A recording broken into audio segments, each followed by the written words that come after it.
아 글쎄 안 들려 들을 뉴스 없어 아무 뉴스도 귀에 들어오지 않아 듣고 또 들어도 들을 뉴스 없어 만든 게 이프로야 이동영의 뉴스 정면승부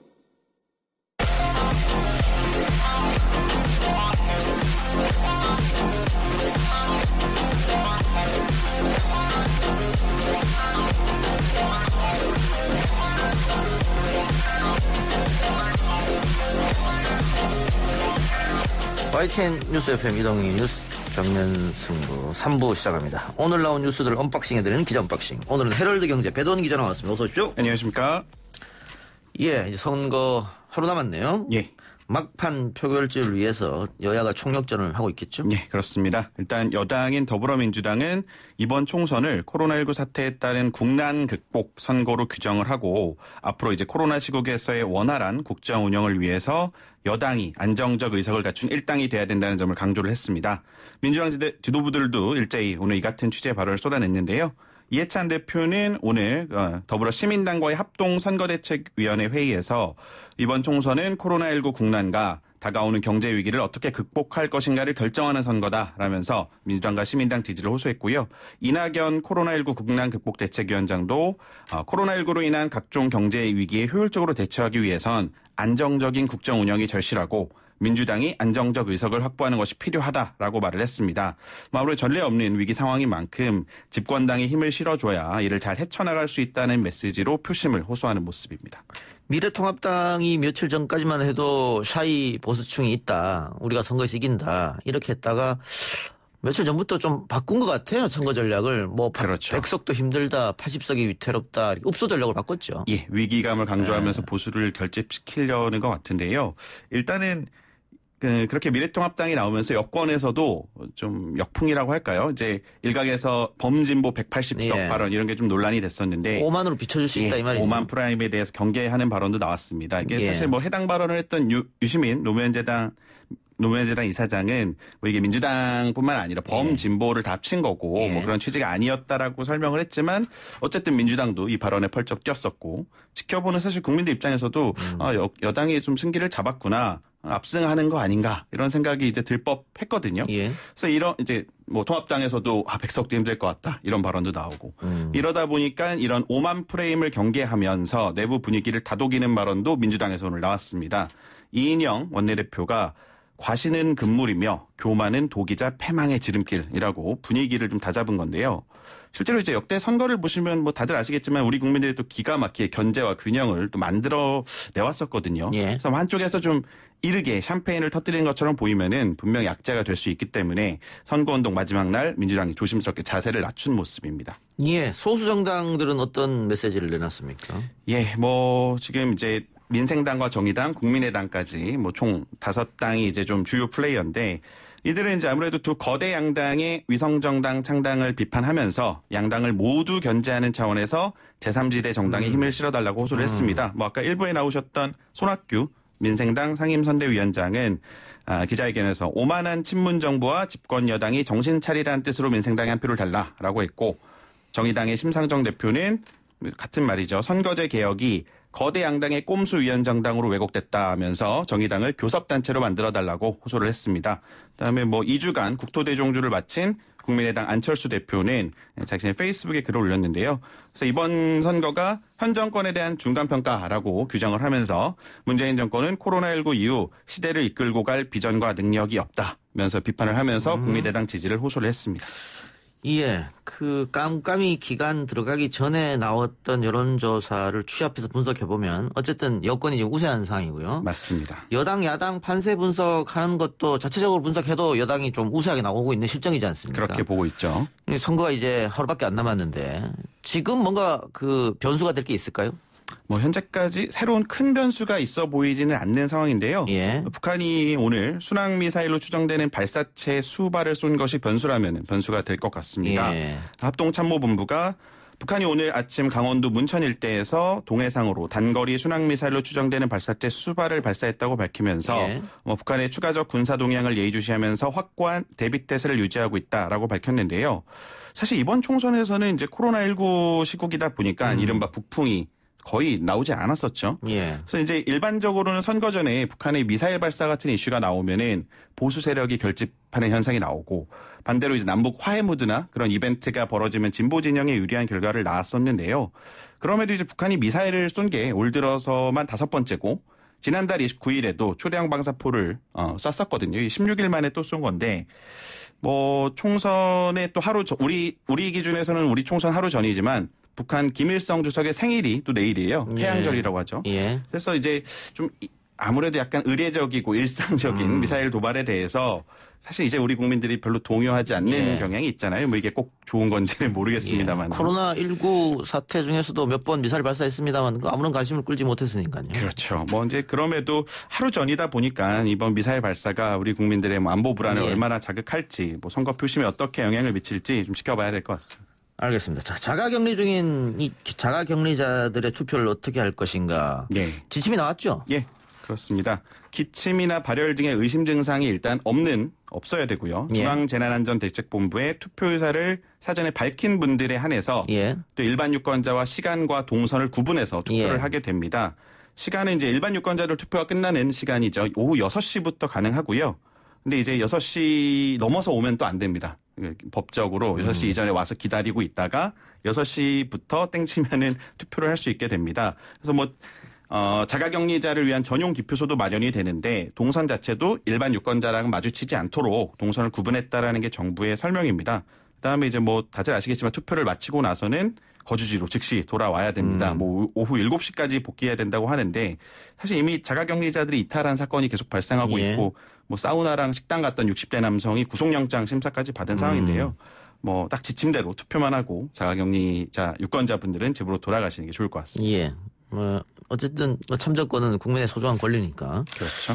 그렇게 됨으로 해서 지상파 3사의 방송 출구조사 발표도 6시 정각에 하기로 했는데 늦춰졌네요. 예, 원래 이제 6시 선거가 딱 마무리되는 순간 방송 보는 게 이게 사실 선거 방송의 또 하이라이트 중 하나인데. 카운트다운 들어가고. 그렇죠. 예. 근데 이제 선관위가 이런 그 자가격리자들의 투표 때문에 미리 방송이 나오면은 선거의 공정성을 해칠 수 있다면서 방송 3사랑 한국방송협회에다 협조 공문을 보냈었어요. 15분만 미뤄달라. 그래서 이거를 받아들여서 15분 미뤄지게 됐습니다. 알겠습니다. 자, 근데 코로나 시국에 열리는 우리 총선을 외국도 주시하고 보고 있다는데 그 이유가 뭡니까? 뭐 아무래도 코로나19가 글로벌한 지금 뭐 사건이 된 이후에 첫 대규모 집단 전국 선거기 때문에 그런데요. 미국의 시사주간지 타임은 한국이 코로나19 대규모 발병국 중에 처음으로 전국 단위 선거를 치른다. 선거가 전염병 확산을 초래하지 않고 치러진다면 11월 3일 미국 대선이 있죠. 우리들 대선을 비롯해서 다른 나라 선거에 지침을 줄 수 있을 것이다라고 보도를 했고요. 벤치마킹 하겠다는 얘기지 않습니까? 그렇죠. 그러니까 뭐 우리 사전 선거할 때 보면은 1m 이상 떨어져서 줄을 서고 또 기표할 때 비닐 장갑을 끼고 해야 되고 그렇죠. 뭐 이런 것들을 보고 실제로 이 결과가 뭐 큰 문제 없이 나타나면은 아마 뭐 레퍼런스가 될 것 같다. 뭐 이런 보도고요. 뭐 텔레그래프, 영국 텔레그래프도 비슷하게 보도를 하면서 또 이제 총선을 두고 평가한 부분이 눈에 떴는데요. 텔레그래프가 불과 몇 주 전만 해도 집권당의 재앙이 될 수 있었지만 지금은 어떻게 인기 없는 지도자들이 자신의 선거운을 뒤집는지에 대한 단서를 줄 수도 있을 것이다. 라면서 이제 분석가들이 코로나19 상황이 이제 호전되고 있잖아요. 우리나라에서. 이제 이거가 문재인 대통령과 민주당에 유리할 것이라고 보고 있다. 그렇지 않았다면은 경기 침체나 뭐 답보 상태에 놓인 정치 개혁에 대한 투표가 됐을 것이라고 평가를 하기도 했습니다. 예. 그러니까 그 코로나 시국을 잘 돌파한 한국 집권 여당이 유리하게 선거 결과를 가져갈 수도 있겠다. 이렇게 평가하면서 다른 나라도 그 인기 없는 지도자가 코로나19를 잘 극복하면 그렇죠. 참고할 만하다. 뭐 영국 가디언도 비슷한 분석을 내놨고요. 뭐 이제 CNN 같은 경우가 조금 다른 얘기를 했습니다. 선거를 아예 연기해 버리는 건 코로나가 무서워서 반민주적이지만 선거를 치르는 것도 민주주의를 훼손할 수 있는 부분이 있다라고 지적을 했는데요. 감염 위험으로 투표율이 떨어질 수밖에 없고 뭐 이건 이제 우리나라랑 좀 다릅니다. 사전 투표율이 워낙 높긴 하기 때문에 좀 본투표도 높을 것 같긴 한데 그다음에 뭐 다른 의제들이 오로지 전염병이라는 한 가지 이슈에 묻혀버린다. 그다음에 뭐 봉쇄나 사회적 거리두기 때문에 유권자 간 토론도 어려워진다. 뭐 그렇기 때문에 조금 이게 과연 민주주의를 훼손하는 측면도 있다라고 지적을 하는 보도도 있었습니다. 미국 부 고위 관료가 한국의 진단 키트 제공에 감사의 뜻을 밝혔네요. 네, 그렇습니다. 오늘 미국 워싱턴 DC 발로 전해진 소식인데요. 앞서 외교부가 한국의 2개 업체의 한국산 진단 키트가 한국 시간은 오늘이죠. 화물기를 통해 미국으로 향한다고 밝힌 바 있습니다. 이에 대해서 트럼프 행정부의 고위 당국자가 한국 파트너들이 코로나19 테스트기 확보에 있어서 미국과 미국인을 지원하는 것에 대해 감사하다라고 사의를 전했다고 합니다. 오늘 문재인 대통령이 이제 뭐 한국이 K 방역에서 K 바이오로 위상을 높여 나가고 있다라고 표현했듯이 뭐 기분 좋은 소식이 아닐 수 없는데요. 사실은 이제 뭐 선거를 앞두고 이렇게 해외에서 감사나 칭찬이 이어지고 있다 보니 선거에서 집권당한테 유리하게 작용할 수 있는 뉴스들인 건 맞습니다만은 뭐 한국의 국가적 위상이 높아지고 있는 것도 분명한 팩트죠. 뭐 그렇기 때문에 뭐 지지 정당을 떠나서 자부심을 가지셔도 좋을 소식이라고 생각합니다. 뭐 중국산 키트가 불량률이 많다. 거기에 비해서 한국산 진단 키트가 너무 좋다. 비교되면서도 이런 감사의 이야기가 나온 것 같고요. 맞습니다. 오늘 코로나 상황은 역시 증가세 완화가 뚜렷하게 나타났습니다. 네, 맞습니다. 엿새째 확진자 증가세가 50명을 밑돌았고 이틀째 20명대 증가폭을 유지했습니다. 총 27명이 늘었는데요. 이 중에서 지역사회가 15명, 해외 유입이 12명으로 잠정 집계됐고 사망자는 5분이 늘어서 총 222명이 됐고 완치자는 87명이 늘어서 총 7,534명이 됐습니다. 이제 뭐 그럼에도 불구하고 뭐 여전히 같은 얘기죠. 절대 방심할 단계가 아니라는 게 정부 입장이고요. 이제 싱가포르 얘기를 좀 했습니다. 윤태호 중앙사고수습본부 방역총괄 반장 얘기인데 싱가포르가 이제 신규 확진자 수가 우리처럼 2자릿수를 계속 유지하다가 방역 모범 국가로 꼽혔었는데 최근에 집단 감염이 갑자기 발생하면서 신규 확진자가 다시 5일간 연속 3자릿수로 증가하고 있거든요. 그래서 이제 당국 이 윤태호 총괄 반장이 우리도 해외 유입이 꾸준히 증가하고 있고 경로를 알 수 없는 지역사회 감염과 집단 감염이 발생하고 있기 때문에 절대로 방심해서는 안 되는 상황이라고 주의를 당부했습니다. 알겠습니다. 오늘 기자 언박싱은 여기까지만 하죠. 지금까지 헤럴드 경제 배도원 기자였습니다. 수고했습니다. 고맙습니다.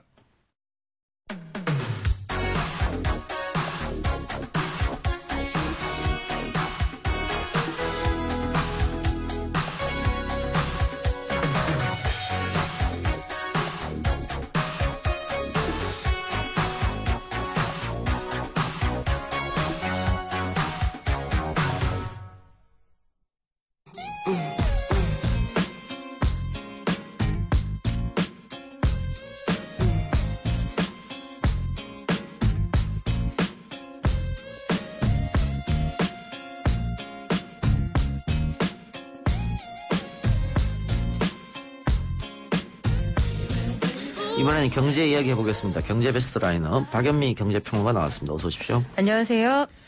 국제 유가 이야기부터 해보죠. 운전하시는 분들은 더욱 체감할 텐데 휘발유 값이 리터당 1,200원, 1,300원대로 한 달 새 200원 이상 내려간 상황인데 이유가 뭡니까? 네, 수요가 줄어들었기 때문인데요. 이 휘발유라는 것도 결국 저장해서 판매하는 상품인데 가격이 떨어지기도 했습니다만 사람들의 수요가 줄어들다 보니까 사회적 거리두기 때문에 전체적으로 이동량이 줄었잖아요. 그리고 장사도 덜 하시고 여러 가지 매출이 줄어드는 상황이다 보니 휘발유 수요가 줄어서 그 시장 가격 자체가 떨어지는 겁니다. 탱크는 이제 기름이 쌓여서 더 이상 저장할 데가 없는 상황이고요. 그러다 보니 휘발유 가격 자체는 떨어졌는데 그렇다고 해서 주유소 사장님들이 돈을 되게 많이 버느냐? 또 그건 아닙니다. 수요가 뒷받침이 안 되기 때문인데요. 그래서 실제로 서울에 손꼽히는 그 기름값 싼 주유소, 제가 자주 가는 곳이 있는데 지금 1,318원 뭐 이 정도 수준까지 내려왔는데도 장사는 전보다 안 된다고 하시더라고요. 수요는 없고 공급은 많고 그러니까 가격이 당연히 떨어지는 건데 그러면은 이 석유 산유국들이 감산하면 되는 거 아닙니까? 감산을 하기로 했죠. 그래서 지난주부터 시작해서 9, 10, 11, 12 4차례나 회의를 해서 정말 진통 끝에 오펙 산유국 더하기 오펙의 회원국이 아니지만 원유를 캐내는 나라들까지 합쳐서 23개 나라들이 그 하루에 970만 배럴씩 일단 5, 6월 2달 동안 줄이기로 했고요.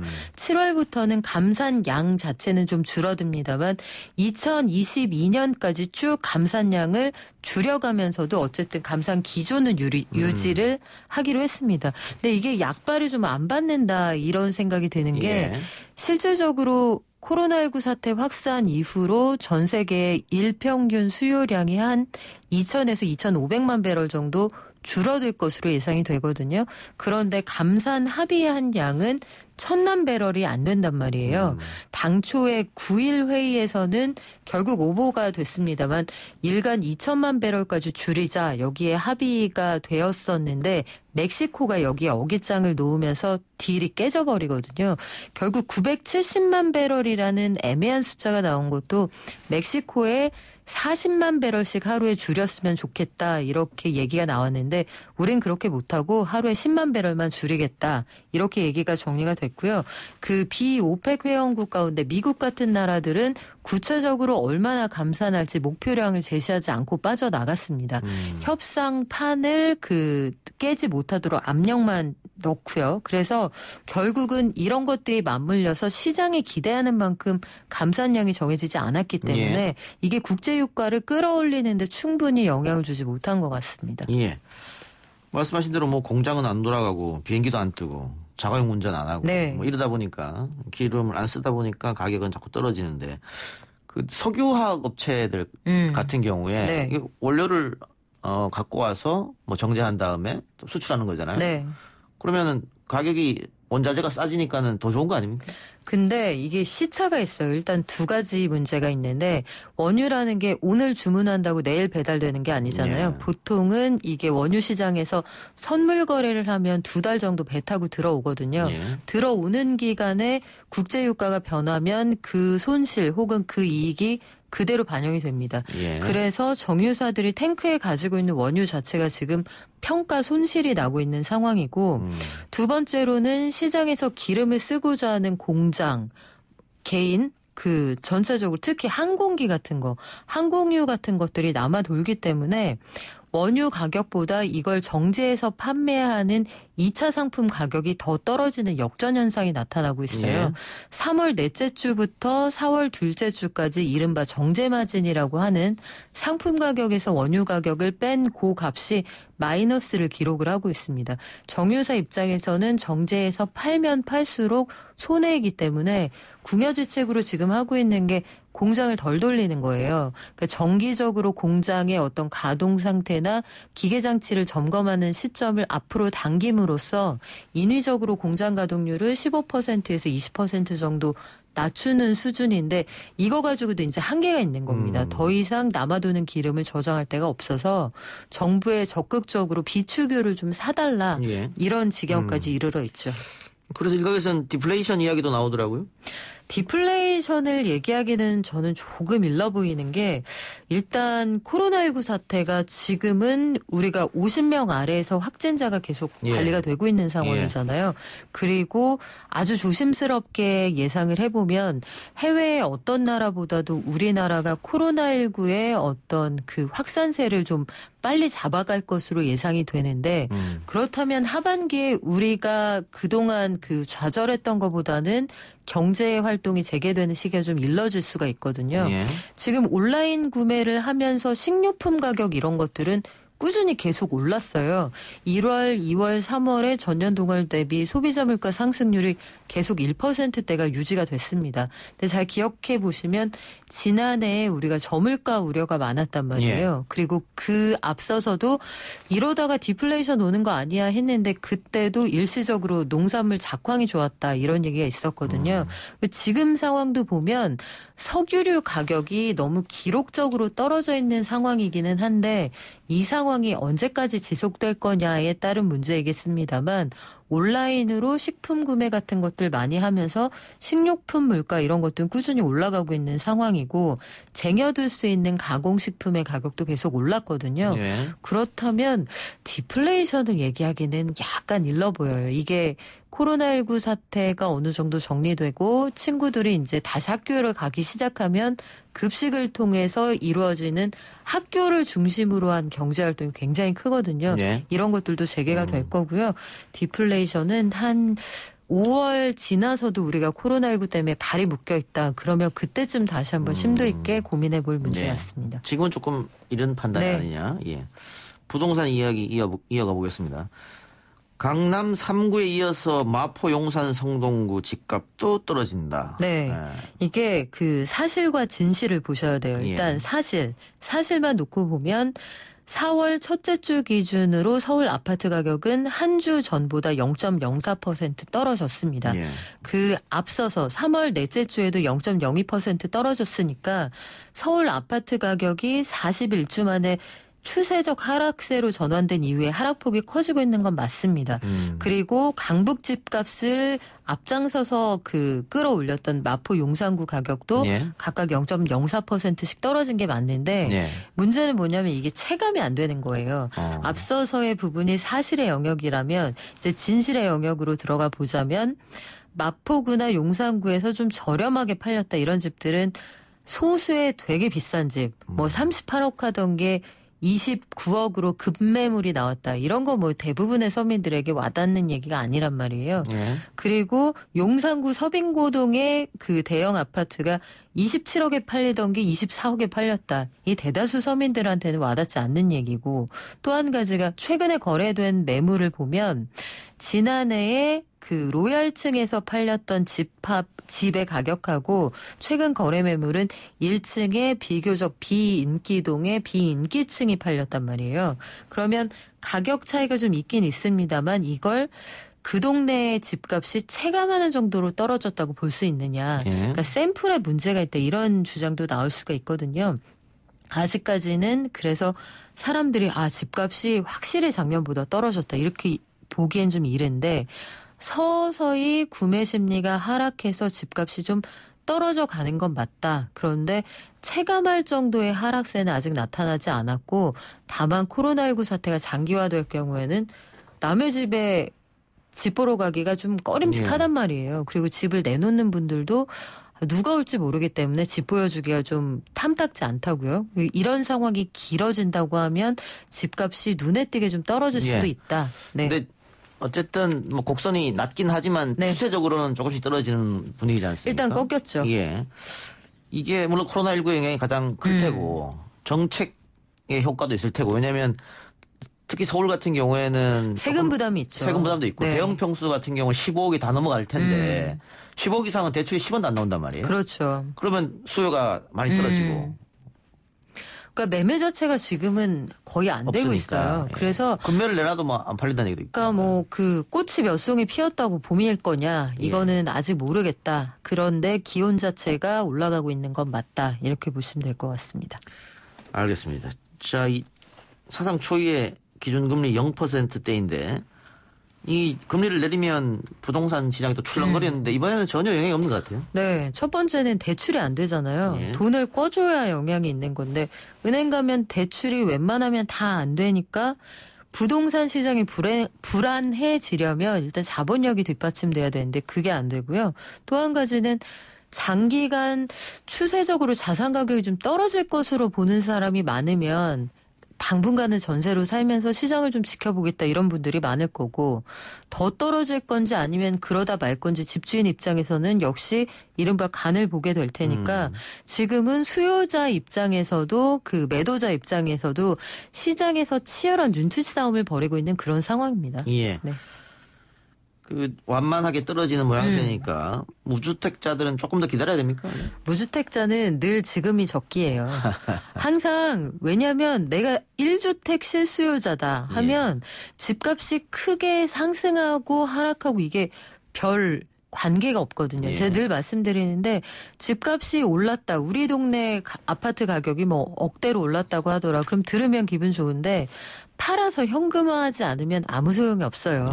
그냥 내 기분만 좋은 거고 우리 동네 오르면 남의 동네는 안 오릅니까? 이 동네에서 팔아서 현저히 차이가 나는 다른 동네로 가서 차익을 실현하지 않는다 하면 다 똑같습니다. 그리고 그 무주택자의 경우에는 항상 지금 상황이 이게 저점인가? 혹시 내가 꼭지에 잡는 거 아닌가? 여러 가지 고민을 하시게 되는데 자산의 가치라는 건 대부분 올라가더라고요. 장기적으로 보면.